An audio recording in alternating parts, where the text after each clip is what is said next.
This story happened like 10 years ago. I grew up in a smallish house.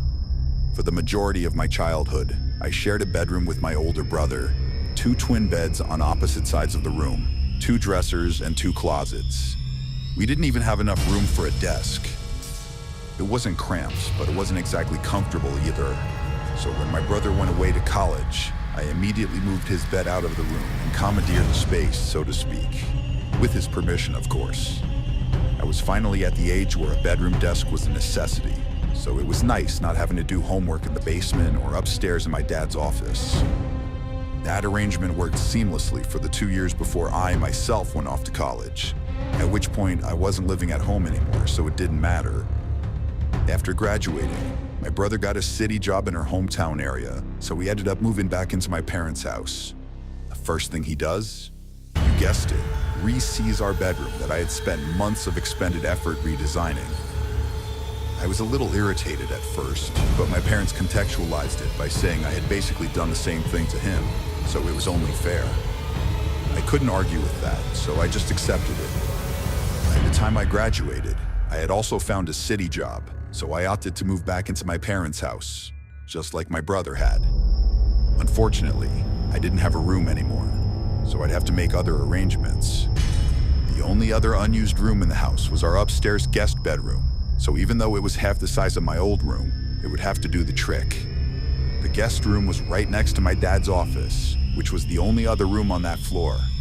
It was also directly above the garage, which meant every time someone clicked the garage door button, the whole floor would vibrate for the full 10 seconds it took the door to open. The room kind of overhangs the house slightly since it's on the corner, so there were two windows on intersecting walls, one overlooking the driveway and one overlooking one of the sides of the house. It wasn't ideal, but it was private and quiet most of the time. This particular incident happened on a Friday evening when I was home alone. My brother was in Baltimore for some work-related conference, and my parents were spending the night at our family's short house like they did most summer weekends. I was coming off an absolutely grueling day at work, so I decided not to go out with any of my friends or even leave the house. I just wanted to order some food and call it an early night. It was around 11:30. I was lying in bed reading a book, trying to unwind from the day. The house was completely quiet, which was kind of nice since it's usually pretty chaotic when everyone's home. That's when I heard the unmistakable sound of the garage door starting to rise, followed by that all too familiar vibrating of the floor that I'd gotten used to over the past few months. It took a few seconds for it to really hit me. None of my family members should have been home. My parents had specifically said that they were staying at the short house until Sunday night, and my brother wasn't supposed to be back until Saturday afternoon. It took several seconds for that realization to fully sink in, but when it did, my heart started racing. I immediately jumped out of bed and looked out the window toward the driveway, but it was too dark to make out anything clearly. I could see that the garage door was open, but I couldn't tell if there was a car inside or who might have opened it. Without another thought, I rummaged through the closet until I found one of the baseball bats my parents had thrown in there for my younger days. As I was quietly walking down the stairs, I tried convincing myself that there was a logical explanation for the garage door opening. Maybe my parents had forgotten something and driven back. Maybe my brother's plans changed. Hell, maybe the door had glitched and opened on its own. When I got to the bottom of the stairs, right before turning the corner toward the main part of the house, I could hear faint voices. The voices were definitely coming from the other side of the house, where all the bedrooms were. They were too quiet for me to make out what they were saying, but I could tell that there were at least two people talking. That's when I knew for certain that someone had broken into our house. I pulled out my phone and dialed 911, whispering my address and telling the operator that my house was currently being burglarized. I left the call live and put the phone back in my pocket like they tell you to. The operator told me to stay put and not to announce my presence, but I felt this overwhelming urge to defend my house. It was like I was being compelled by some invisible force to do something rather than just hide and wait. So against the operator's instruction, I decided that's exactly what I was going to do. I crept down the hallway toward the voices, clutching the baseball bat as tightly as I could. As I got closer to my parents' bedroom, I could hear the sounds of drawers being opened and things being moved around. There They were clearly searching for something valuable. I took a deep breath, knowing that what I was about to do was probably stupid, but unable to stop myself.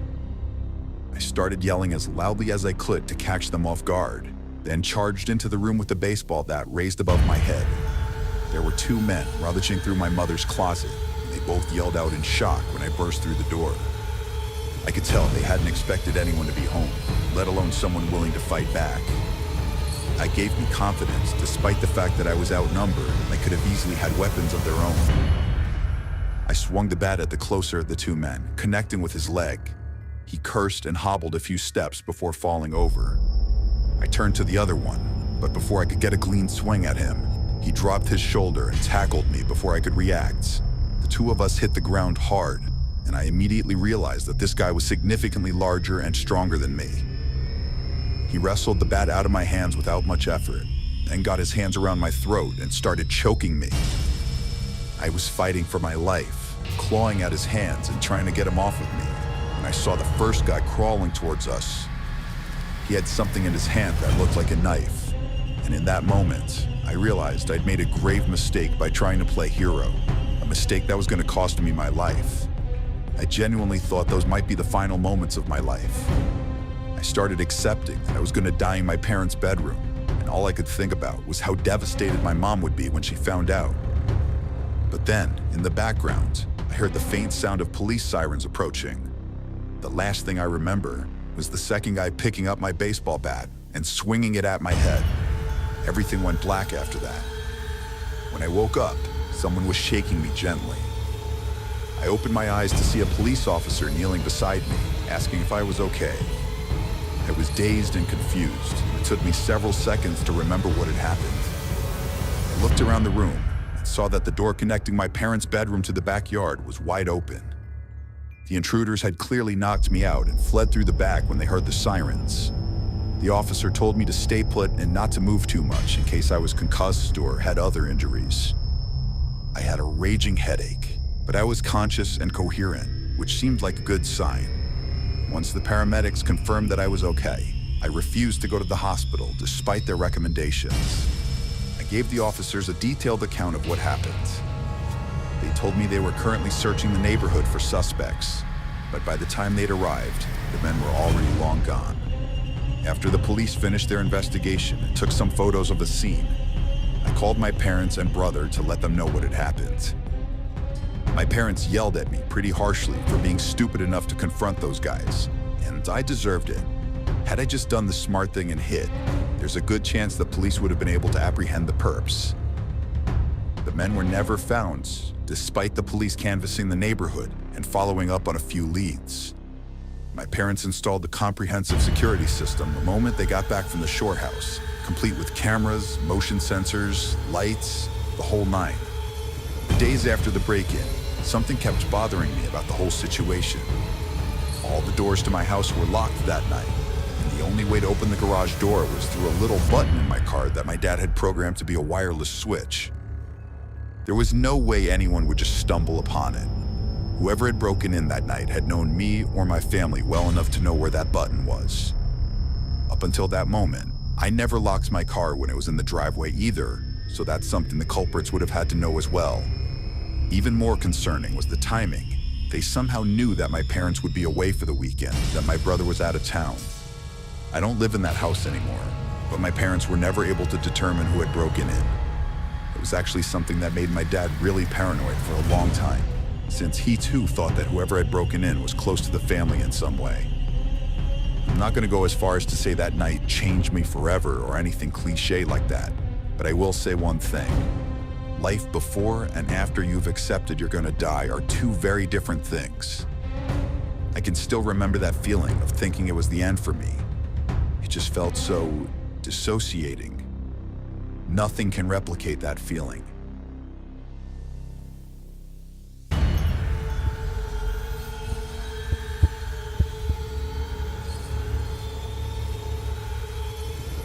This happened about 6 months ago, and I'm still shaken up by how calculated and personal the whole thing was.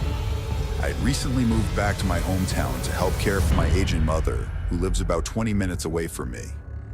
I found this small duplex that was perfect for my situation, close enough to get to her quickly if needed, but far enough that I still had my own space and independence. My mom has been having some health issues lately. Nothing life-threatening, but she's had a few minor falls around the house, and she's stubborn about accepting help. I've been trying to convince her to get one of those medical alert systems, but she insists she doesn't need one and that I'm just being overprotective. It's been a constant source of stress for me, especially knowing that she's alone most of the time.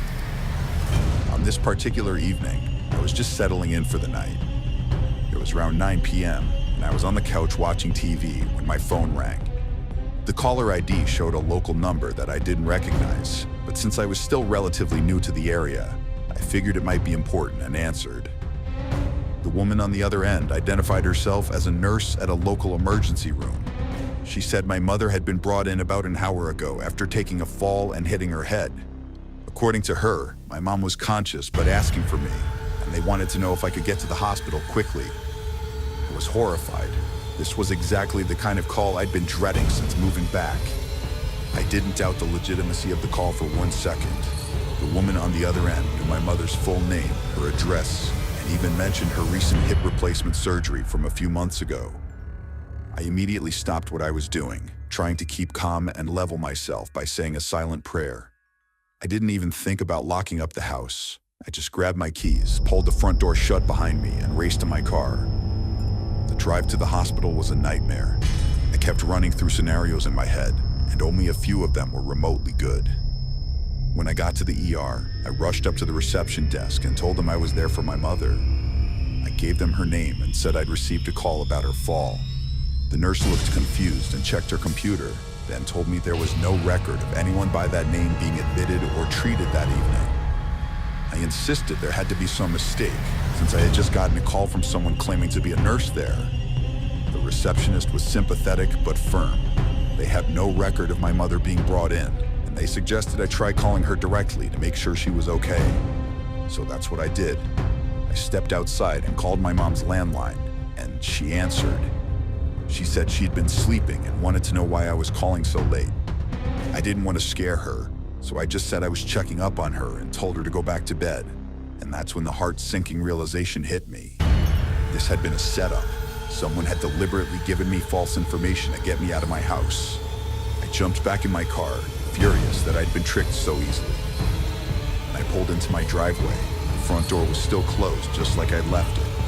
For a moment, I thought maybe I was being paranoid and nothing had happened. But the moment I stepped inside, I knew I'd been robbed. The house had been completely ransacked. My TV was gone, along with my laptop and small jewelry collection I kept in my bedroom. But as I looked around more carefully, I realized the thieves had taken some really strange things too. Family photos had been removed from their frames. Not the frames themselves, just the actual photos. Prescription bottles for the bathroom medicine cabinet had been emptied and taken. It was insane. They had taken things that had relatively little monetary value, yet huge sentimental value to me. It was sadistic, I'm telling you. There's no reason a thief would ever take family photos. There just isn't. I called the police immediately, but I was already feeling defeated at that point. Deep down, I knew the thieves were long gone, and there was nothing I could do about it. I told the police everything. I remembered the phone call verbatim, and after hearing it, the police reached the same conclusion I had. Whoever had been on the other end had known things about my mother and I that no stranger could possibly know. For the life of me, I couldn't even come up with a list of people who would have that information, or even ways that someone could have gotten that information in the first place. The officers told me to feel free to call back whenever I had something concrete. Then they left. I was utterly baffled. Just imagine how unsettled you'd feel if some stranger knew enough about you to lure you out of your house.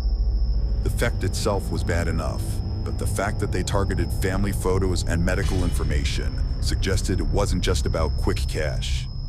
I couldn't shake the feeling that they were planning something longer term, possibly identity theft or some other scheme that required personal documentation.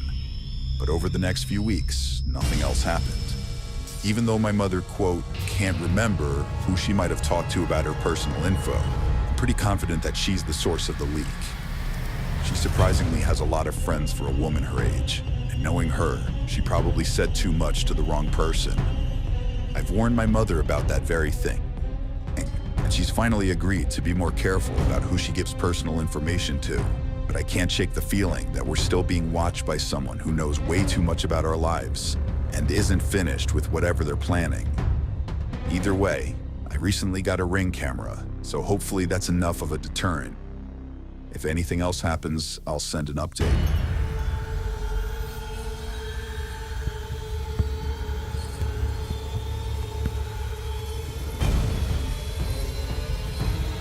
I'm a single guy in my early 30s.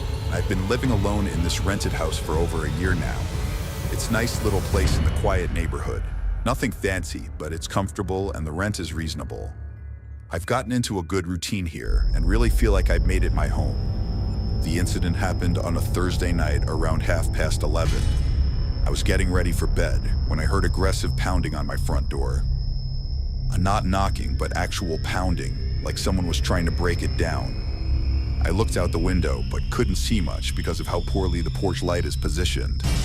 Despite not being able to see who it was and the aggressiveness of the knocking, I'm a pretty buff guy, so I wasn't scared or anything, more so irritated and confused.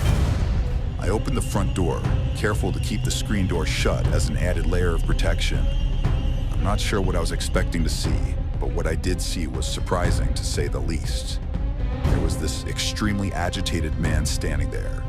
He looked to be maybe a few years older than me. He was average height, had disheveled hair, and was wearing clothes that looked like they had been slept in multiple nights in a row. But what really caught my attention was how angry and unstable he seemed. His eyes were darting around, and he was breathing heavily like he'd been running or was having some kind of panic attack. He was also pacing around like he couldn't keep his feet on the ground. Before I could even ask what he wanted, he started yelling that this was his house and demanding that I let him in. He said I was trespassing and that he was going to call the police if I didn't get out immediately. I thought he was either on drugs or having some kind of mental health crisis, or maybe a combination of the two. I tried to calm him down and explain that he had the wrong house, but he became even more agitated. That's when he started rattling off details about the house that made me freeze up. I don't even remember everything he said, but he knew several things about the house that you couldn't observe from outside it. Details that only someone who had actually lived there would know. Like, for example, he knew that the door for the master bedroom is poorly designed and bangs into the toilet. He knew that the back door sticks and you have to lift it slightly while turning the doorknob. There was some other stuff too, but I really can't remember it all. I don't think I even said anything while he was talking. I was just standing there in shock. But that was only the beginning. It was about to get much, much weirder. Through the screen door, he pulled out a folder and started showing me documentation. He had what appeared to be a lease agreement with his name on it, dated from about 6 months before I'd moved in. He had pieces of mail addressed to him at this address. Everything looked official, though I suspected it had been forged somehow. But the most unsettling part was when he pulled out his phone and started showing me photos. They were literal pictures of him inside my house, sitting on my current couch watching TV, cooking in the kitchen, even lying down in what was now my bedroom. The photos looked recent and completely legitimate. They weren't obviously photoshopped or staged, and most of them weren't solo. They had other people in them, all of whom I'd never seen before. He showed me one photo that he claimed was from this past 4th of July, just a few months ago. It was a selfie taken by a woman I didn't recognize. In it, the woman, him, and a few other people were facing the camera and smiling at the kitchen table.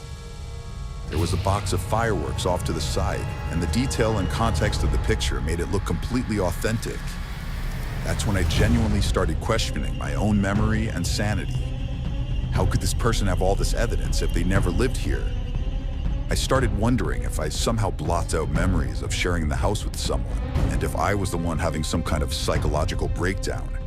It was freaky, especially since I knew for a fact that I had been home on the 4th of July, so the pictures made even less sense. The whole situation was so surreal that I told them I was going to call the police to sort everything out. Not even in an antagonistic way. I just didn't know what else to do. I figured they could check the records and determine what was going on.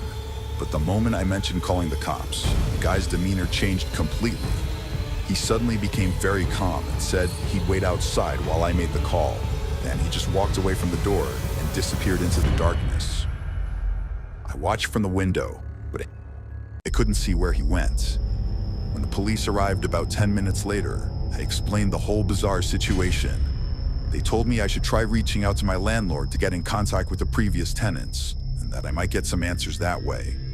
I had all the required documentation proving I was renting this house, but when I offered to show it to them, they waved it off.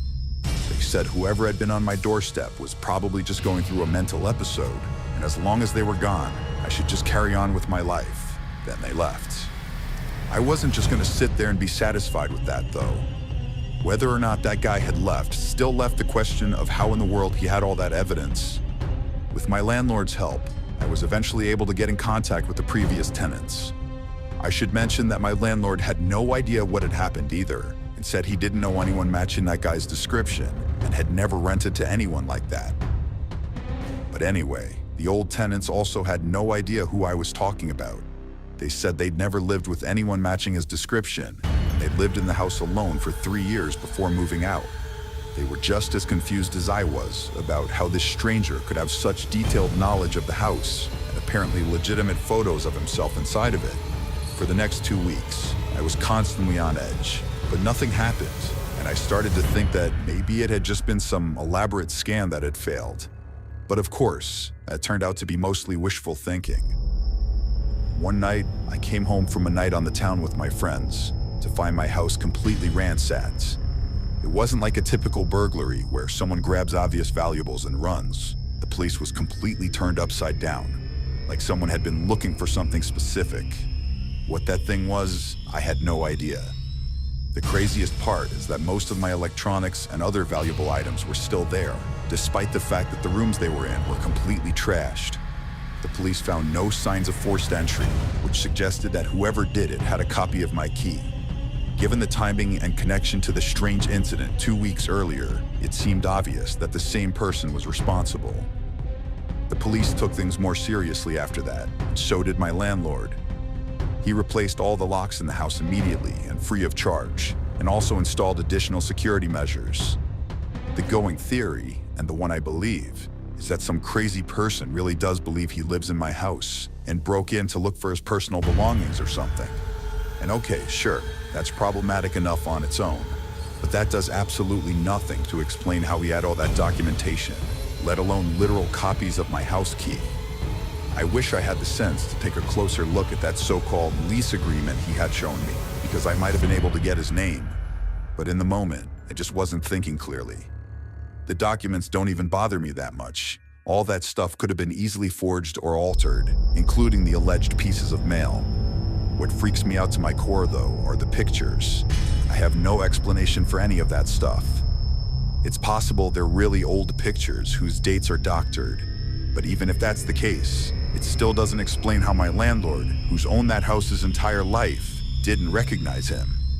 One of my friends suggested that I'm up against something not fully natural. I don't believe in that kind of stuff, but I will say that I've had this constant creepy feeling hanging over me whenever I'm in my own home, which is most of the time. I can't even begin to rationalize the whole thing. I just hope that's the end of it.